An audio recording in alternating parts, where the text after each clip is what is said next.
ये सीट है महात्मा बुद्ध की नगरी बोध गया। और बोध गया जो एक इंटरनेशनल जगह है और यहाँ पर टूरिस्ट बुद्धिस्ट आते रहते हैं अलग अलग देशों से। इस सीट की इसलिए खासियत और बढ़ जाती है। फिलहाल यहाँ पर किस तरह का मुकाबला होगा? आरजेडी का तो कब्जा अभी है। क्या समीकरण आरजेडी को फिर से फेवर करेंगे या करते रहे हैं इतिहास में भी अगर हम देखें तो इस बार मुकाबला क्या है? लोजपा है, बीजेपी है, आरजेडी है, कांग्रेस है, किसके खाते में ये सीट जाने वाली है और कौन यहां से चुनावी मैदान में टक्कर दे सकता है एक दूसरे को? कौन यहां पर समीकरण किसे फेवर कर सकता है? रंजन जी, बोध गया की अपनी खासियत है, इस सीट का अपना महत्व है, लेकिन इस सीट का इतिहास क्या रहा है?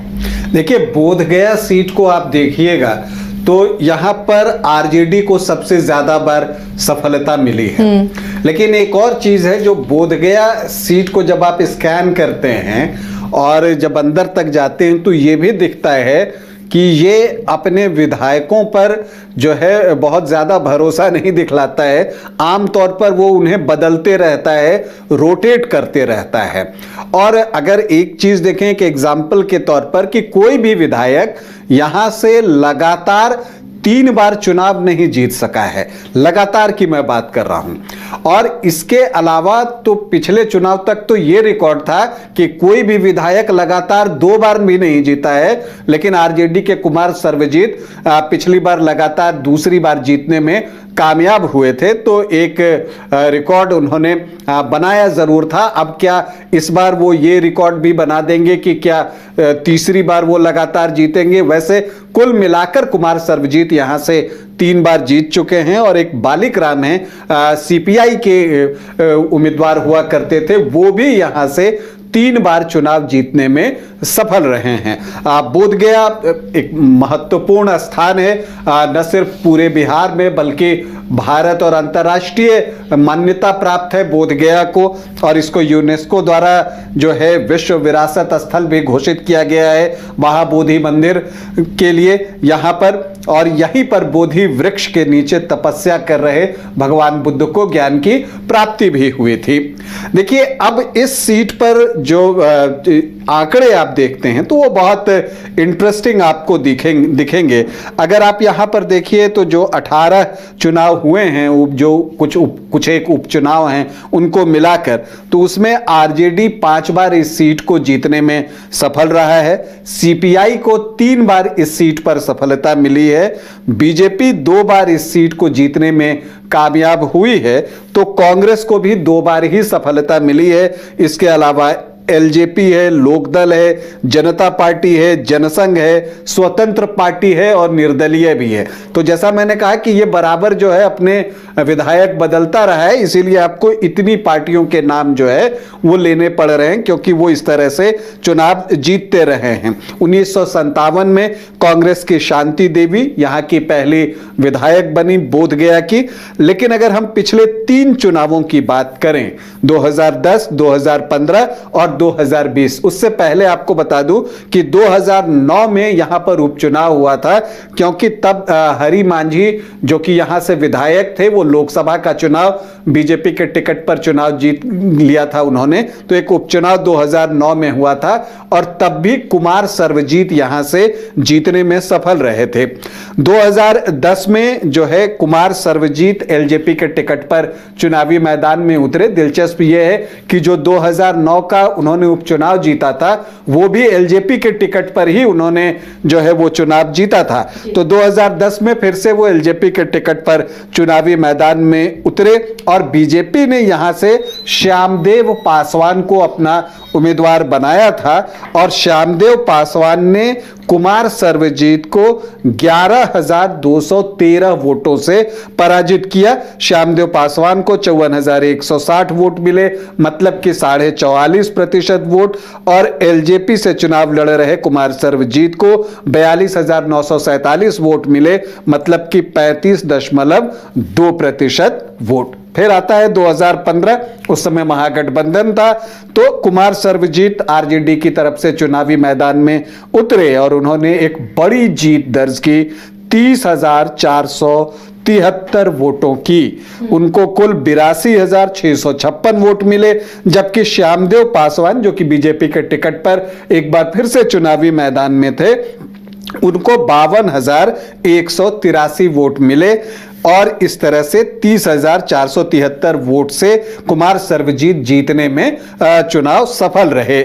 इसके बाद 2020 आता है, तब कुमार सर्वजीत एक बार फिर से जो है आरजेडी के टिकट पर चुनावी मैदान में उतरते हैं और फिर से बोधगया में लालटेन जलाने में सफल रहते हैं। हालांकि जीत का मार्जिन जो कि पिछले चुनाव में 30,500 के आसपास था, वो घटकर 4,708 आ जाता है, मतलब कि मुकाबला करीबी हो जाता है। और बीजेपी ने भी यहां से अपना प्रत्याशी जो है वो बदल दिया था, हरि मांझी को चुनावी मैदान में उतारा था। वो 76,218 वोट लाते हैं, कुमार सर्वजीत को 80,926 वोट आते हैं और जीत उनको मिलती है 4,708 वोटों की। आरएलएसपी ने अजय पासवान को चुनावी मैदान में उतारा था, उन्होंने 9,311 वोट लाए और मुझे लगता है कि उन्होंने जो है आरएलएसपी के कैंडिडेट ने बीजेपी से ज्यादा कुमार सर्वजीत को नुकसान पहुंचाया। शायद इस वजह से भी मार्जिन जो है वो उनका नीचे आया है। कुमार सर्वजीत इस बार फिर से आरजेडी के उम्मीदवार होंगे, इसमें शायद ही किसी को संदेह हो, क्योंकि जब अभी नीतीश कुमार और आरजेडी ने मिलकर जब सरकार बनाई थी तो उस सरकार में जो है कृषि मंत्री बने थे कुमार सर्वजीत और इसके अलावा पर्यटन मंत्री भी रहे कुछ दिनों तक। तो उनका कद है अपनी पार्टी में, अपने आला कमान के लालू प्रसाद यादव, तेजस्वी यादव के करीब हैं, तो टिकट उनको मिलेगा ये मानकर चलिए। लेकिन एनडीए से जो है टिकट किसको मिलेगा, ये एक बड़ा सवाल है। क्योंकि देखिए यहां पर ये चीज देखने में आता है कि मांझी वोटर्स की संख्या जो है वो बहुत अच्छी है। केवल आप मांझी सरनेम देखिएगा तो 8.5-9% के आसपास मांझी सरनेम यहां पर दिखता है। तो ऐसे में जो जीतन राम मांझी हैं वो भी चाहेंगे कि उनको यहां से टिकट मिल जाए और अगर उनकी पार्टी चुनाव लड़ती है, क्योंकि जो सर्वजीत हैं कुमार सर्वजीत वो पासवान हैं और यहां पर मांझी वोटर्स की संख्या एक अच्छी है। तो और ये भी सुनने में आ रहा है कि जो जीतन कुमार मांझी हैं वो अपने बेटे प्रवीण मांझी को यहां से चुनाव लड़ाना चाहते हैं। वो चाहते हैं कि इस बार उन्हें भी राजनीति में जो है उनको भी कदम रखवाया जाए। तो इस वजह से जीतन मांझी ये सीट मांग सकते हैं। लेकिन ये भी बात है कि ये भी सुनने में आ रहा है, एक लेटेस्ट डेवलपमेंट ये हुआ है कि श्यामदेव पासवान जिन्होंने कि कुमार सर्वजीत को 2010 में हराया था, वो एलजेपी में शामिल हो रहे हैं या हो गए हैं। तो यहां पर चूंकि गया जिले में यह भी तो हो सकता है कि चिराग पासवान भी चाहें कि उनको एक सीट तो कम से कम मिले, तो एक सीट यहां पर हो सकती है। और देखिए यहां पर स्ट्रैटेजी ये होनी है कि चूंकि यहां पर दलित वोटर्स बहुत हैं, एससी वोटर्स की आप बात कीजिए तो वो लगभग 35.5% हैं, इनफैक्ट 35.72%, और इसीलिए ये एससी आरक्षित सीट भी है।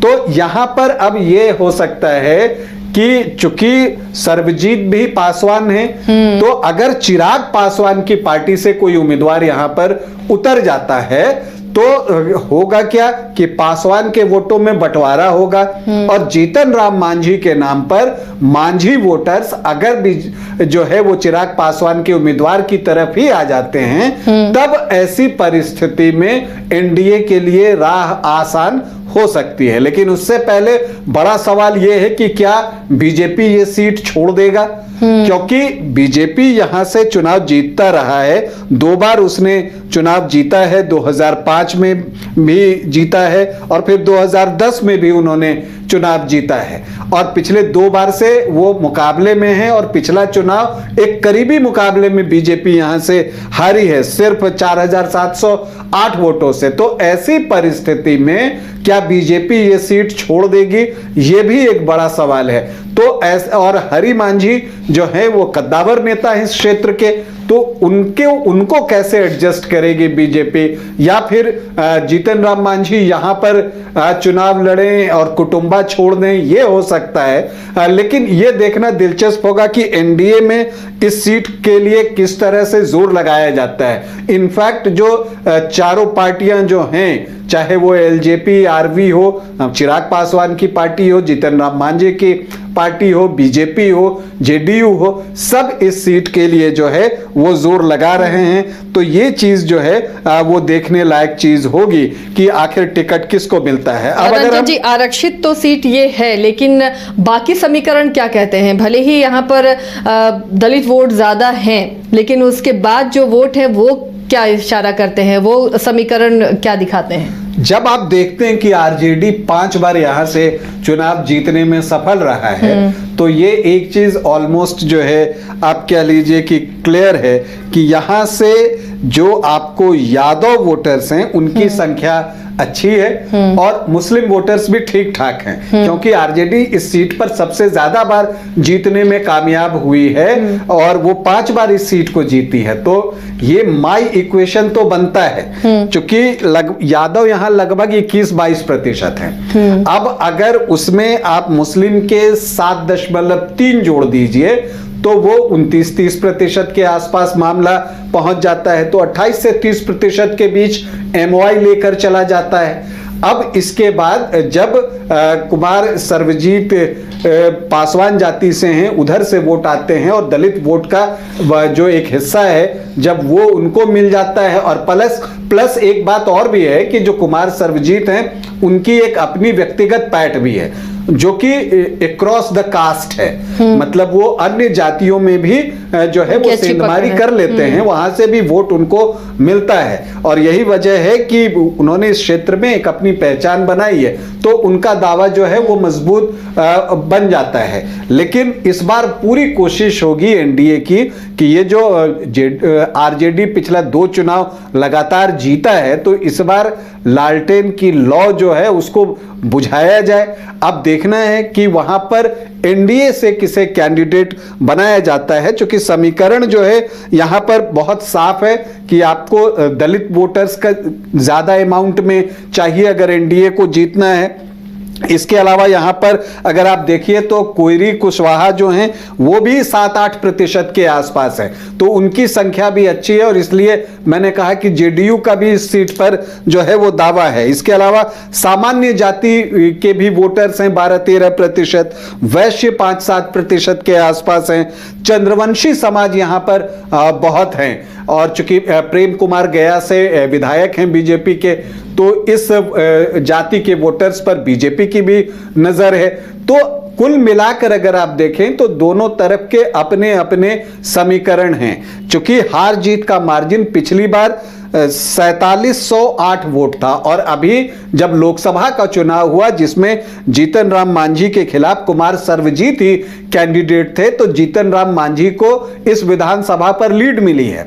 तो ऐसी परिस्थिति में जो है एनडीए को लगता है कि आरजेडी के इस किले को ध्वस्त किया जा सकता है।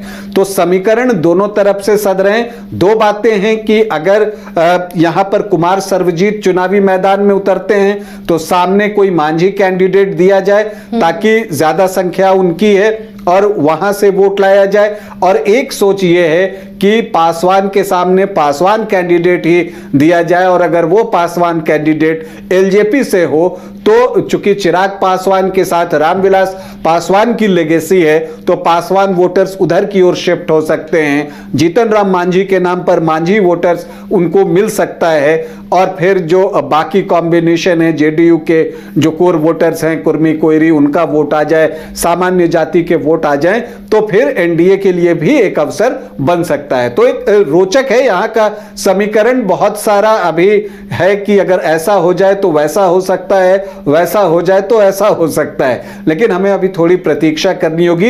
एक बार कैंडिडेट का अनाउंसमेंट हो जाए, देखिए आरजेडी से तय है कुमार सर्वजीत होंगे, लेकिन एनडीए से कौन कैंडिडेट होगा और वो किस पार्टी का होगा, अगर ये एक बार स्पष्ट हो जाएगा तब आप इसको और बेटर तरीके से एनालाइज कर सकेंगे।